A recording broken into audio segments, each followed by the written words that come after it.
All India Majlis-e-Ittehadul मुस्लिमीन यानी AIMIM की मान्यता को रद्द करने की मांग को सुप्रीम कोर्ट ने साफ तौर पर खारिज कर दिया है।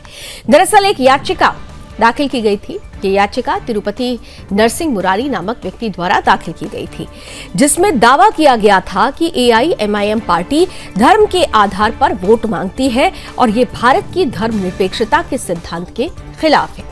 लेकिन सुप्रीम कोर्ट ने इस दलील को नकारते हुए कहा कि किसी भी पुरानी धार्मिक ग्रंथ की शिक्षा में कोई आपत्ति नहीं है। जजों ने यह भी टिप्पणी की कि देश में ऐसे कई दल हैं जो जातिगत भावनाओं पर आधारित राजनीति करते हैं और ये एक खतरनाक चलन है। वास्तव में सर्वोच्च न्यायालय का स्पष्ट रुख यही था कि सुधार अगर करने हो तो व्यापक परिप्रेक्ष्य में होने चाहिए और अगर किसी एक पार्टी को टारगेट करना संवैधानिक भावना के अनुरूप नहीं होगा।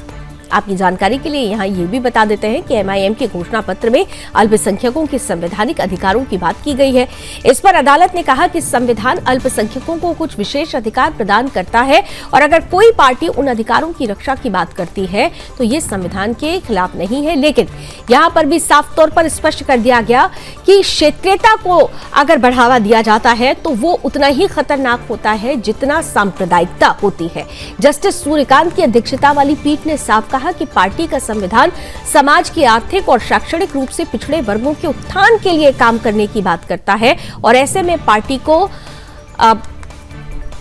पार्टी के लिए खास तौर पर इन्हीं मुद्दों पर ध्यान देना जरूरी होगा। वकील विष्णु जैन की ओर से यह तर्क भी दिया गया कि MIM इस्लामी शिक्षा को बढ़ावा देने की बात करती है, तो इस पर कोर्ट ने कहा कि पुराने ग्रंथों की पढ़ाई या धार्मिक शिक्षा पर कोई रोक नहीं है, लेकिन उसका उद्देश्य स्पष्ट होना चाहिए।